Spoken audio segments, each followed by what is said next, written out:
واليوم غنشارك معكم حريشات ناجحين 100% معمرين بالجبن بلا زبده، كيجيو هشاش ورطبين ورائعين.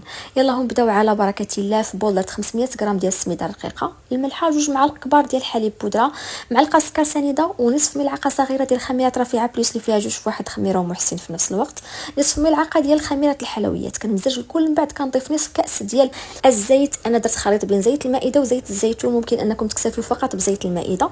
كنحاول نبسبس الكل وكندخل الزيت مزيان في السميده. من بعد كنضيف 2 ديال الكؤوس ديال العنبه ديال الماء عادي من الروبيني باطراف الاصابع. كنخلط الكل وصافي، كنغطي عليها وكنخليها ترتاح مده 5 دقائق. في زلافه درت السميده الرقيقه مع شويه ديال الزيت، كنحاول ندخل ديك الزيت مزيان في السميده. هنا خديت العجين كنسرحو بين يدي، كنضيف شويه ديال الجبن، وممكن انكم ديروا ايضا شويه ديال الزعتر مع الجبن او حتى الزيتون حتى هو كيجي رائع.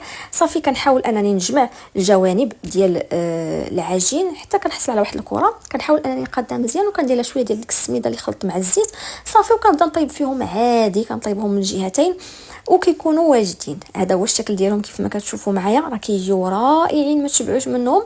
كنتمنى الوصفه ديال اليوم تعجبكم وانكم تجربوها، وبالصحه والراحه.